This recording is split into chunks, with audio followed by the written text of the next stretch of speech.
सभी को पता है कि उस महाराष्ट्र में जहां पे एक दिन से लेकर 3 महीने तक के नवजात शिशु का आज कहीं ना कहीं एक माँ ने अपने बच्चे को खोया, जहां पे घर में खुशियां शुरू ही हुई थी बच्चों के जन्म का, वहीं पे बच्चों के मृत शरीर देखने को मिली। महाराष्ट्र सरकार की एक लापरवाही फिर से दिल को कहीं ना कहीं दहलाती है। आज इस बात पे हम चर्चा करेंगे। हमारे साथ प्रीति पांडे जी हैं और इस बात को लेकर कहीं ना कहीं इसलिए वो रिपब्लिक पर भी आई थी, इस मुद्दे को उन्होंने उस वक्त भी उठाया था और आज इसको आप लेकर क्या कहेंगे मैम कि लगभग मोर देन 17 किड्स वहां पे थे और बहुत लोगों ने, बच्चों ने जान खोई, अपनी माँ ने अपने बच्चे को खोया, जो बच्चे अभी जन्म ही लिए थे, एक दिन से 3 महीने की उम्र के बच्चे थे। सुमन जी देखिए, सबसे पहले मैं कहूंगी कि महाराष्ट्र सरकार की जो वो मशीनरी है, जो स्टेट की मशीनरी है, जो इतनी बड़ी लापरवाही कैसे हो सकती है, जहां बहुत छोटे बच्चे जो अभी पैदा हुए, जिन्होंने इस धरती पे कदम रखा है, अपनी आंखें उन्होंने खोलना शुरू किया और अचानक से उनके साथ इतना बड़ा एक हादसा हो जाता है। और कल हम लोग रिपब्लिक भारत पे भी जब डिबेट कर रहे थे, नेता इतने बेशर्म हैं कि इस बात पे भी अपनी नेतागिरी करना नहीं छोड़ते। आज भी आरोप प्रत्यारोप की राजनीति जो चैनल्स पे चल रही, कोई भी मीडिया आप उठा के देख लीजिए, एक व्यक्ति ऐसा नहीं है जो अपनी जिम्मेदारी मानने के लिए तैयार है। और एक स्टेट में कुछ होता है तो दूसरी स्टेट की बात कर रहे थे कि यूपी के गोरखपुर में भी ऐसा हुआ था या बिहार में भी ऐसा हुआ था। जरूरी है कि अगर एक स्टेट में बच्चे मरे तो महाराष्ट्र में भी मरे। और वहां के जो बच्चे वहां पे मरे, सोचे 17 बच्चों में 9-10 बच्चे ऐसे हैं जिन्होंने जिंदगी खो दी अपनी। उन माओं को कौन हिसाब देगा? उन माओं के बारे में कौन बात करेगा? उनके ममता के बारे में कौन बात करेगा? उसके बारे में बात नहीं हो रही। नेता इसमें लगे हुए हैं कि भाजपा काल में हुआ, कांग्रेस काल में हुआ, शिवसेना काल में। मैं कह रही हूँ, भाड़ में गए आपकी राजनीतिक दल और भाड़ में गए आपके नेता। उन 10 माओं से जाके पूछो जो 10 माओं ने अपना बच्चा खोया है, उन बच्चों को कैसे आप वापस लेके आएंगे? उनकी जिंदगी जाने की जिम्मेदारी कौन लेगा? ये सबसे बड़ी लापरवाही वहां के सरकार की है, महाराष्ट्र सरकार की है। और जिस तरीके से सुमन जी, मैं पिछले 6 महीनों से बात कर रही हूँ, जिस तरीके से एक स्टेट की मशीनरी अपना जी जान लगा के, अपना दम खम लगा के राष्ट्रवादी पत्रकारों को जेल में डालने का काम करती है, राष्ट्रवादी लोगों के घर में घुस के उनको तोड़ने मरोड़ने का काम करती है, उनके दफ्तर तोड़ती है, अभिनेत्री का जबड़ा तोड़ने की बात करती है। अगर उसका 50% भी ये जनता के लिए महाराष्ट्र में लगा दे तो यकीन मानिए कि इस तरह का हादसा नहीं होंगे। लेकिन इतना बड़ा जहां हादसा होता है, जो एक अस्पताल है जहां पे नवजात शिशु रखे गए हैं, जो बच्चों ने अपनी आंखें तक नहीं खोली है, उनके प्रोटेक्शन के लिए जहां आग लगती है, जहां हमें पता है कि एक नॉर्मल किसी दुकान में भी जाते हैं जहां पे एक सिगरेट स्मोक करने पे भी फायर अलार्म बज जाती है, जहां महाराष्ट्र सरकार बैठी हुई है, एक इतने बड़े हॉस्पिटल चला रहे हैं, वहां पे फायर अलार्म नहीं है, धुआं इतना ज्यादा हो जाता है कि उससे बच्चे अपनी जान खो देते हैं और कोई ऐसे इक्विपमेंट नहीं है कि आग को तुरंत बुझाया जाए। और वहीं पे सामने जब सिस्टम आकर देखा जाता है, कैसी डिपार्टमेंट होती है जो हर 6 महीने में कार्रवाई करती है, चेक करती है कि आपके पास मशीन्स है या नहीं है, फायर अलार्म है नहीं है, तो उस इन्वेस्टिगेशन में जब इंस्पेक्शन होती है सिस्टम के दौरान, तो उस इंस्पेक्शन में तो सब में ग्रीन टिक लगी हुई है कि हाँ जी फायर अलार्म भी है, सारे इक्विपमेंट भी है। लेकिन अगर सब कुछ ग्रीन टिक दिख रहा है कि सारी चीजें अवेलेबल है, तो आज ये लापरवाही कैसी? मतलब ये फिर से करप्शन। पूरी एग्जैक्टली यही मैं कहना चाह रही थी, पूरी तरीके से इसमें भ्रष्टाचार लिप्त है। क्योंकि जहां पे हर 6 महीने पे स्कूल, कॉलेज, हॉस्पिटल या बड़ी बड़ी ऑर्गेनाइजेशंस में जिस तरीके से इंस्पेक्शन के लिए ऑफिसर्स जाते हैं, फायर से बड़े अधिकारी जाते हैं, वहां पे जितनी चीजें जो उनका एक मानक है वो तय होता है कि ये स्टैंडर्ड होने चाहिए, फायर अलार्म होना चाहिए, अगर कहीं बाई चांस शॉर्ट सर्किट आ जाए या कुछ ऐसा हो जाए तो कौन कौन सी मशीनरी है जो वहां पे काम करेगी, आग बुझाने के लिए आपके पास मशीनें हैं कि नहीं। अगर हर 6 महीने में चेक हो रहा है और आपके पास टिक भी है और आप सर्टिफाइड है, तो इसका मतलब वो जो सर्टिफिकेट है वो पूरी तरीके से फर्जी सर्टिफिकेट था, क्योंकि जो फायर अलार्म नहीं है। और दूसरा देखिए कि एक ऐसा वार्ड जहां पे बहुत छोटे शिशु, छोटे नवजात शिशु वहां पे रखे गए हैं, एक आईसीयू है जहां छोटे छोटे बच्चे रखे जाते हैं, एक डॉक्टर नहीं, एक कंपाउंडर नहीं, एक भी मेडिकल स्टाफ वहां पे नहीं है। और मेडिकल स्टाफ नहीं है, सोचिए कि अगर एक भी मेडिकल स्टाफ वहां पे होता, वहां पे अगर फायर अलार्म के सेटअप होते, वहां जो स्टैंडर्ड है फायर का वो अगर होता, जो मशीनरी होती जिससे आग बुझाई जा सकती, यकीन मानिए 10 बच्चे झुलसते नहीं। उन हर व्यक्ति आज की डेट में एक दूसरे के ऊपर आरोप प्रत्यारोप कर रहा है। कोई व्यक्ति, कोई इंसान उस परिवार से जाके मिलने को राजी नहीं है, उन माँ बाप से मिलने को राजी नहीं, उस माँ से मिलने के लिए राजी नहीं है जिस माँ ने 9 महीने गर्भ में बच्चों को रखा। वो तकलीफ, वो ममता तो वही जानेगी।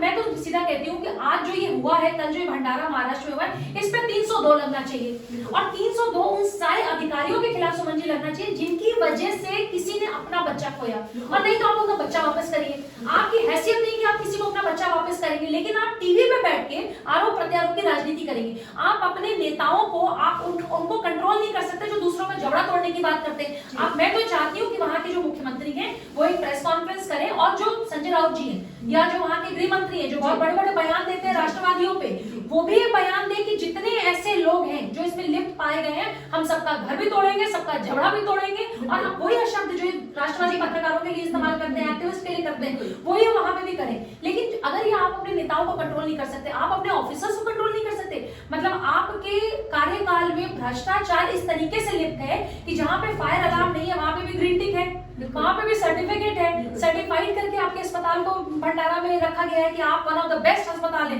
एक ऐसा अस्पताल जहां पे फायर अलार्म नहीं बजता, जहां पे बच्चे जल के राख हो गए, वहां पे कुछ भी नहीं है। आप जरा इमेजिन करिए कि किसी माँ ने जिसने कल अपने बच्चे को जन्म दिया और आज वो जब राख को अपने हाथ में रख रहा होगा तो रूह कांपती है, नेताओं की रूह नहीं कांपती, ठाकरे सरकार की रूह नहीं कांपती। महाराष्ट्र सरकार बहुत ही निकम्मी और भ्रष्टाचारी वाली सरकार है। बिल्कुल, जहाँ पे आपने ठाकरे सरकार का नाम लिया, तो आज उद्धव ठाकरे जी जो हमारे महाराष्ट्र के मुख्यमंत्री हैं, आज वो खुद गए हैं अस्पताल में दौरा करने के लिए और साथ में बोलते हैं कि इसकी वो जांच पड़ताल करेंगे और उन्होंने आदेश दिए कि इसकी जांच पड़ताल करके मेरे ऑफिस में इसके फाइल को जल्दी से जल्दी सौंपा जाए। तो इस फाइल को, उस चार्जशीट में जो काम चल रहा है, जांच पड़ताल चल रहा है, उसमें क्या जांच करेंगे? बच्चे जल के राख हो गए, माँ ने अपने बच्चे खो दिए, इसमें जांच में वो क्या कार्रवाई करेंगे? देखिए, जांच और ये जो जांच बिठाने की बातें होती हैं, आपको पता है कि कोई भी सरकार जो जांच के आदेश दे दिए, ये दे दिए, वो सब ठंडे बस्ते में। बिल्कुल, जिसने अपने बच्चे खोए उसको बच्चे वापस नहीं मिलेंगे, सच्चाई तो यही है। जिस माँ ने 9 महीने अपने बच्चे को गर्भ में रखा, जिसने उसके लिए सपने देखे, जिसने अपने बच्चे को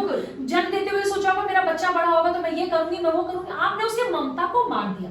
अब आप जांच कराइए, जांच किसकी कराएंगे? अपने भ्रष्ट नेताओं की कराएंगे या अपने भ्रष्ट अधिकारियों की कराएंगे? अरे आपके सरकार में तो ऊपर से नीचे तक जो भ्रष्टाचार है वो सामने आ रहा है। आप लोगों ने जितना, मतलब वही तो मैं कह रही हूँ कि जो मशीनरी आज आप अपना पावर का मिसयूज किसी को तंग करने में लगा रहे हैं, उसका 50% क्यों नहीं जनता के लिए लगा रहे हैं? क्यों महाराष्ट्र में ऐसा है कि अगर ये, मुझे तो डर है कि कल जितने माँ बाप ने इंटरव्यू आके दिया, जिन्होंने अपना बच्चा खोया, इनका कोई भरोसा नहीं है कि ये उनको जाके धमकियां देने लगेंगे, क्योंकि धमकी देने में ठाकरे सरकार तो बहुत तेज है, नंबर 1 है ठाकरे सरकार। आपने अगर मुंबई में, महाराष्ट्र में रहकर ठाकरे सरकार के खिलाफ कुछ भी बोल दिया, चाहे आपका बच्चा जल के राख हो गया हो, चाहे आपका बच्चा मर गया हो, लेकिन आप उनके खिलाफ बोल नहीं सकते। तो ये जो एक तानाशाही सरकार आप चला रहे हैं, आपके जांच के आदेश उतने ही खोखले हैं जितनी खोखली नियत आपके लिए, जनता के लिए है। बिल्कुल, जैसे आपने सरकार और नेता की बात की, अभी हमें जैसे पता है पूर्व मुख्यमंत्री हमारे देवेंद्र फडणवीस, जो कि हमेशा से हर मुद्दे पे बहुत ही प्रखर होकर अपनी बात को रखते हैं, उनकी सुरक्षा को कम की गई है।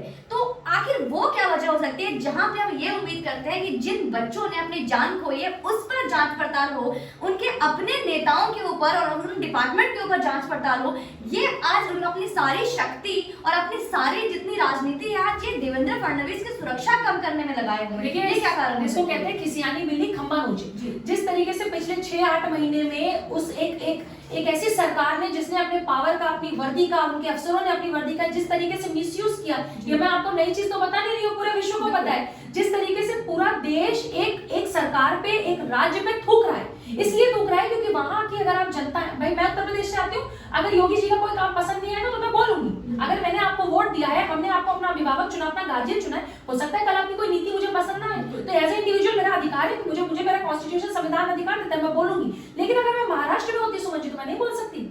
मैं इसलिए नहीं बोल सकती क्योंकि जैसे ही मैं बोलूंगी आप मेरे घर दफ्तर तोड़ने लगेंगे।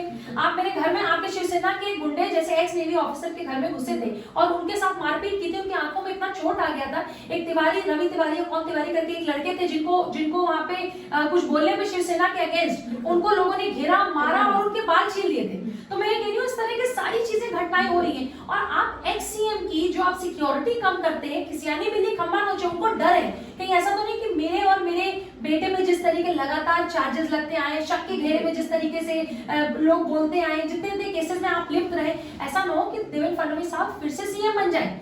क्योंकि लोग भी तो आकलन कर रहे हैं कि आपके सीएम काल में और देवेंद्र फडणवीस साहब के सीएम काल में कुछ भी रहा हो, तानाशाही तो नहीं रही हो। आपने अच्छा काम किया, चाहे उन्होंने अच्छा काम किया, जिसने भी अच्छा काम किया, उनके राज में तो हमने नहीं देखा कि भंडारा में इतने बच्चे इस लापरवाही से मरे, जो लापरवाही आपकी सरकार ने किया। तो आप अपनी सरकार में कितने एक्सपोज हो रहे हैं, आप अपने आप को खुद एक्सपोज कर रहे हैं। पिछले 6 महीने से ठाकरे सरकार अपने आप को खुद एक्सपोज कर रहा है। बिल्कुल, और साथ में ये चीजें भी सामने आई, हमें ये पता चला कि जो हमारे उद्धव ठाकरे जी की पत्नी है रश्मि ठाकरे, उनकी नाम पर उनके साथ जो शिवसेना के विधायक है, उनकी पत्नी के साथ मिलकर उन्होंने 19 घर लिए थे और 19 घर 5 करोड़ का एक नया ही खुलासा उठकर आ रहा है इतनी बड़ी संपत्ति का।